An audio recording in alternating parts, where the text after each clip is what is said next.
일상에는 무슨 변화가 있나? 아마 예. 이번 이재용 부회장의 구속은 그 여러 가지 점에서 큰 파장을 아마 낳을 거라고 생각합니다. 이제 네. 아마 재계에서는 삼성그룹의 총수마저 구속될 수 있다라고 하는 것들이 주는 아마 경각심이 굉장히 클 겁니다. 앞으로는 이런 어떤 불법 행위가 있을 때 예외일 수 없겠다. 이제 이전에 최태원 회장이 재벌 총수로서는 네. 굉장히 장기간 복역하지 않았습니까? 네. 그다음에 거의 3년 가까이 복역을 했는데요. 이번에 이제 이재용 부회장까지 구속되는 사태가 됐고 아마도 지금 적용된 법률의 혐의상 또 네. 그것의 법정형 자체가 집행유예를 선고하기가 굉장히 어려울 거라고 보여지고 네. 동시에 실형이 선고되어졌을 때 차기 정부에 누가 집권을 한다 하더라도 네. 사명권을 행사하는 것은 국민정서상 거의 불가능한 일이기 네. 때문에 예. 이 사안이 갖고 있는 어떤 우리 사회에 있어서 어떤 사법정의의 측면뿐만 아니라 네. 재계의 어떤 기업 행태 또 이 재벌들의 어떤 경영 행태 이런 측면에 있어서 굉장히 깊고 넓은 파장이 있을 거라고 생각하고 이걸 통해서 우리 사회가 한 단계 더 발전하는 계기가 될 수 있을 거라고 생각합니다. 네. 지적하신 내용 중에서 박상진 사장에 대해서 영장이 기각되지 네. 않았습니까? 아마 법원에서는 박상진 사장은 말 그대로 시켜서 한 일이지 본인이 주도적으로 한 것이 아니기 때문에 구속시킬 정도는 아니다라고 판단을 한 것 같습니다. 네네. 근데 이제 이 사안은 굉장히 중요한 어떤 앞으로 특검 수사와 이 박근혜 최순실 게이트 처리에 있어서의 하나의 시사점이 되는데요. 네. 무슨 얘기냐 하면 물론 당연히 이번 그 삼성 건의 주도는 이재용 부회장이 했고 네. 그랬습니다만 과연 시켜서 했다고 해서 이 불법 행위를 한 것에 대해서 어느 정도로 처벌해야 되느냐라고 네. 하는 문제죠. 예를 들어서 블랙리스트 네. 작성 과정에서 문체부의 공무원들이 관여했었고요. 삼성물산과 제일모직 합병 과정에서 복지부 공무원들이 맞아요. 위법한 행위를 하지 않았습니까? 네. 과연 이들을 단지 시켜서 했으니까 뭐 좀 봐준다 이렇게 가게 되면 네. 이게 그 올바르냐 우리 사회 시스템에서 보면 오히려 저는 적극적으로 시켜서 했다 하더라도 그 부분에 대해서 적극적 사법 처리를 해야 앞으로 이 부하 직원들이 그 재벌이 됐든 아니면 공무원이 됐든 위법한 행위에 대해서는 못하겠다라고 네. 거부할 수 있는 것이 아니고 우리 이거 좀 국민들께서 법률로 만들었으면 좋겠어요. 우리 국민들께서 촛불 과정에서 분노했던 것 중에 하나는 최순실의 일이라고 하는 민간인에 의해서 이렇게 국정이 농단되는 상황에서 어떻게 공무원들이 그것에 저항 한번 제대로 안 하고 그러니까요. 시키는 대로 했느냐. 네. 예를 들어서 이번 특검 수사를 지금 사실상 책임지고 있는 윤석열 검사의 경우에는 위법한 지시에 대해서 네. 난 못 따르겠다라고 소위 이 불이익을 감수하면서까지 저항을 했는데 맞습니다. 어떻게 행정부의 공무원들이 그럴 수 있느냐라고 네. 하는 이제 분노가 있지 않습니까? 그런 네. 것처럼 이런 어떤 주범은 있겠습니다만 종범에 해당되는 이런 어떤 실무자들에 대한 사법 처리의 수위를 어떻게 할 거냐 또 법원이 나중에 기소되어졌을 때 어느 수위에서 처벌을 할 것이냐라고 하는 문제도 우리 사회의 어떤 시스템의 어떤 근본적 변화라고 하는 측면에 있어서는 특검이나 검찰 또 법원에서 네. 깊게 고민해야 될 대목이 아닌가 싶습니다.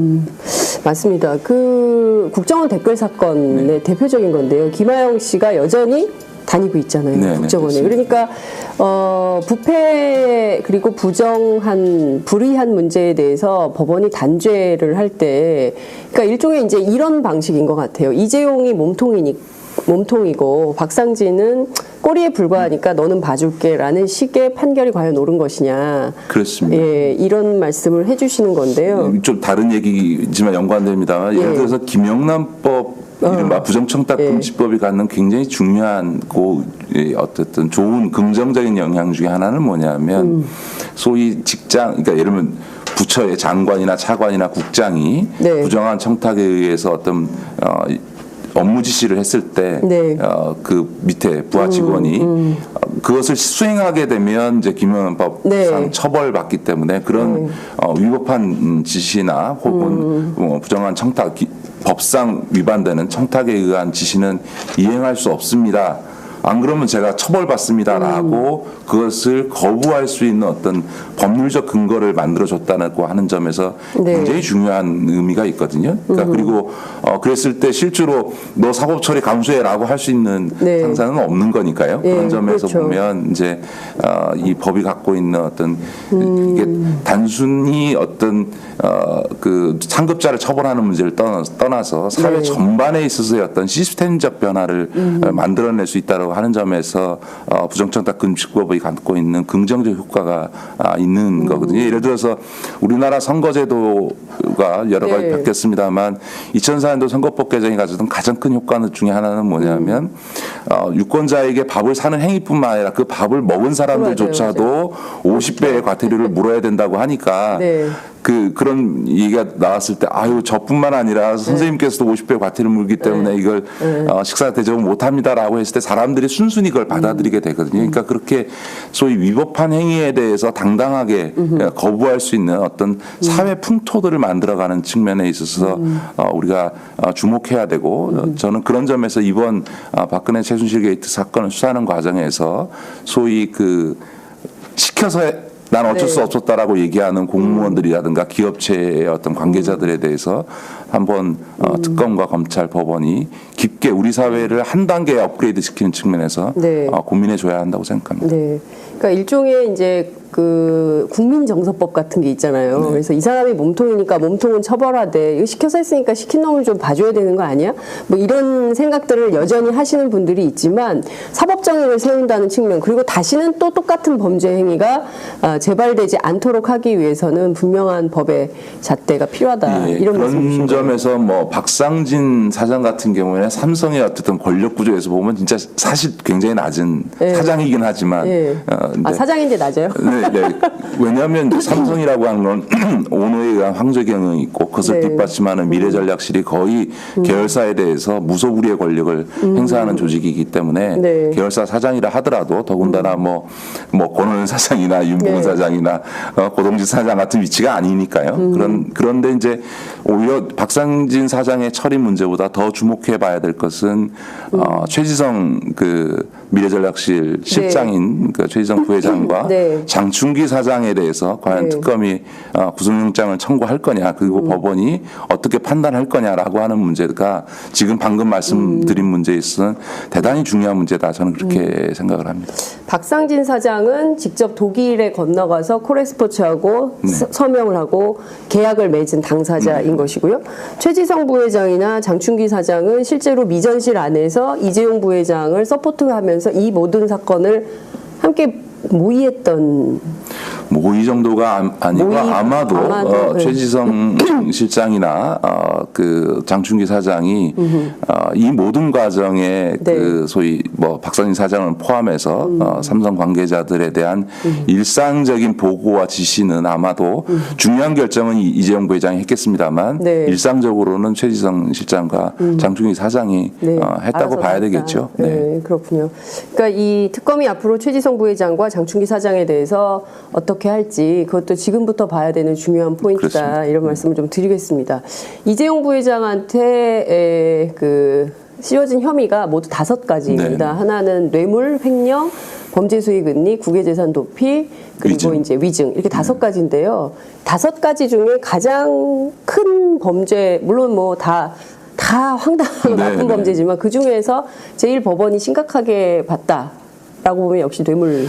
가장 중요한 것은 네. 이 뇌물죄 적용 문제겠죠. 사실은 이번 이제 이재용 부회장의 네. 구속영장 발부라고 하는 것은 특검 입장에서 보면 소위 수사의 본령에 해당되는 영역에 있어서 한 고비를 넘어갔다 이렇게 볼 수 있습니다. 그러니까 박근혜 최순실 게이트의 큰 두 축이 하나는 국가 기밀을 민간인에게 유출한 그걸 통해서 국정농단이 이루어졌던 부분들이 이제 한 축인데요. 이전과 관련해서는 많은 증거가 이미 나왔고 또 그것에 대해서 법원이 구속영장 발부하는 네. 과정에서 법리적으로도 다 인정을 한 셈이었고 했던 건데 네. 이제 넘지 못했던 하나의 영역이 소위 이 미르 스포츠 K 스포츠 재단에 네. 대한 어떤 출연이라든가 또 삼성이 최순실과 정유라에 대해서 지원했던 부분을 대가성 있는 뇌물로 볼 거냐라고 하는 부분이 큰 어떤 본령 중에 하나였는데 이거에 대해서 법원이 어쨌든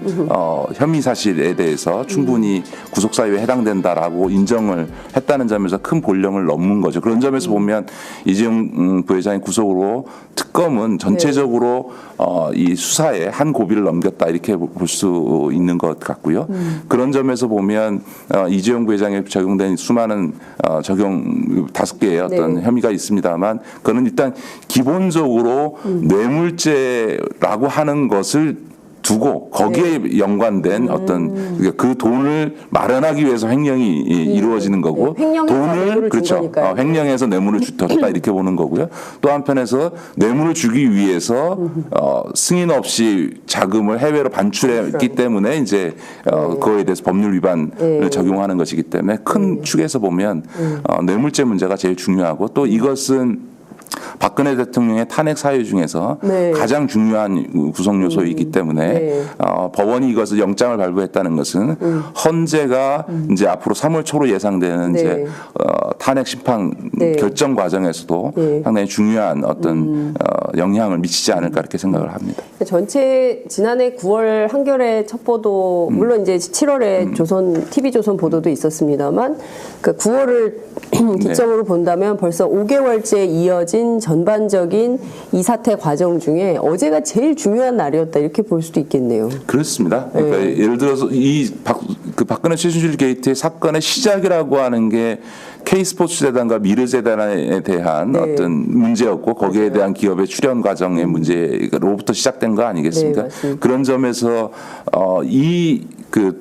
어떤 재단에 돈을 출연한 행위 또 그 과정에서의 어떤 대가성 여부 이 돈의 어떤 뇌물적 성격 이런 문제를 규명하는 문제는 이 사건의 처음이자 끝이라고 얘기할 수 있는 건데 그 부분에 있어서 특히나 미르재단이나 K스포츠재단 이외에 직접적으로 최순실과 정유라에게 자금을 제공했던 만약에 이재용 부회장과 삼성이 여기서 구속할 수 없었다면 아마 다른 기업들에 있어서 어떤 수사에서는 당연히 그건 구속영장 자체가 성립되기 어려운 것이었기 때문에 이 산을 못 넘고는 뇌물죄 수사는 거의 진전되기 어려웠다고 봐야 되겠죠. 근데 그 산을 이제 넘었기 때문에 박근혜 대통령에게는 뇌물죄를 적용을 할 수 있는 근거가 생긴 것이고 또 다른 대기업들에 대해서도 수사에 탄력을 붙일 수 있는 계기가 마련됐다고 봐야 되겠죠.